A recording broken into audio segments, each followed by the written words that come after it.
Hello, what's up people? Welcome back to the channel. This is your boy Meme, and today I am finally happy to announce that this today topic maybe is going to be the new series of me doing the things called the guide of these days, Genshin Impact.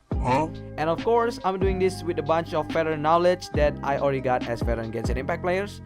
So anyway, we're about to start now. So I'm going to give several segments of this explanation because you might just skip into that part and you can just check that into video description, okay? Anyway, let's just go back into it. Have you ever wondered when you finally reach the RPG moment that made you say that I need to make my character stronger, but not in terms of level or any sort of weapon that you use? Yes, we call that equipment build, or should I say, the artifact build. Genshin Impact had already run since 1.0 to 4.1 patch until this day, and we have lots of types of artifacts that some of our characters might be need to use it. In the beginning process, specifically, we have several types of artifact for several types of characters. For example, we have Crimson Witch of Flame for Pyro, we have Blizzard Slayer for Cryo, we have Heart of Depths for Hydro, we have Furina Kit for Anemo, and still many other artifacts that your character might want to use. In this early stage that we might just go farm for those artifacts and we're good to go. Now we have patch 2.0 of Genshin Impact, and they decide to introduce us to game-changing artifact that we previously thought that this sort of elemental character used this sort of elemental artifacts, but now it's different. This patch we introduced to the new terms of main damage dealer and sub damage dealer. Let's start with the stats, okay? Let's start with Shimenawa Reminiscent stats. This artifact basically tells you, I don't care what vision you have, but if you want to punch them real hard, I got you. But the requirement is very simple, losing small portion of your energy recharge, and it gives you extra damage in normal and charged attack.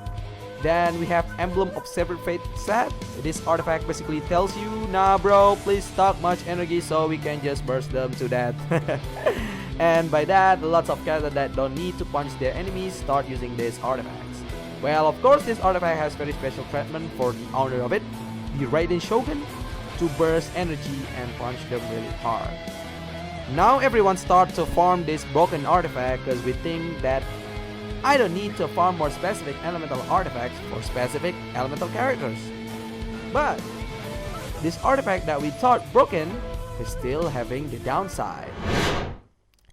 The energy and metal burst based characters with the mix of on-field attack moveset had very problematic with this broken artifact. For example, Ito, Xiao, or Kokomi.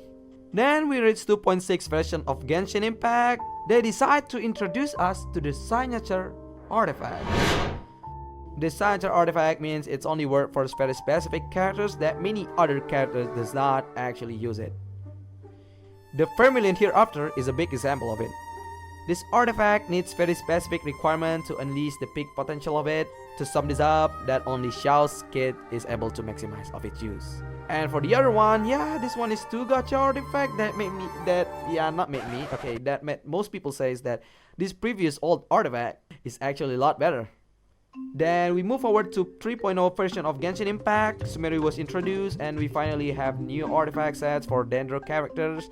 Since most Dendro characters relied on elemental reaction, they introduced us to Deepwood memory sets and Gilded Dreams. Deepwood memories for solo or support Dendro characters, while Gilded Dreams for elemental reaction based characters. Combining these two characters by using each other artifacts will eventually give you the high tier Dendro gameplay. Then it came 3.2 version of Genshin Impact. Once again, we got introduced to the new artifact set, the Serpentine Chronicle sets for Anemo main DPS, and the new elemental Dendro reaction character. Now, we finally reached the 4.0 version of Genshin Impact, or Fontaine Genshin Impact. Now everything is basically changed. The quality of life of this game is finally improving. Then they decide to sum everything up by introducing the new artifact set that actually solve your problem in terms of artifact build. Let me explain. This artifact works because the requirement to reach the peak potential of it is just to lose or heal your character HP. Wasn't so hard, right? But not many characters is able to do that. The most ideal thing to reach the potential of this artifact is just to get hit by your enemies or get healed by your characters. But that's simply not how it really ideally works. Imagine if you face unit with a one-shot capability that instantly killed your characters. No more buff stack, right? But then again, they decide to release this broken unit in the future that actually solve your problem for once again. Yes, this most character ever, Furina. Leak says that she's fixed everything up in terms of modern Genshin Impact gameplay. She has ability to cut other characters' HP to increase their damage, and when they need it back, then she just give it back. Wait, isn't that broken? Bruh. You want to play with the characters that lose HP to get strong? I got you, homie. You want to play characters that need healing so that bad? I got you, homie. Or you want to play characters that can maximize this artifact set, but still you want it broken? I got you, homie. Now you got a conclusion that when you have this broken unit, this artifact is actually able to solve everything. Now finally, we reach the end of the video, and we know that everything starts with the basics, right? And it will eventually end up with more detailed version and complex. And that's how you enjoy something. Yeah, by learning the new mechanics. So, do you really think that this is the end? Have you ever heard the artifact substat?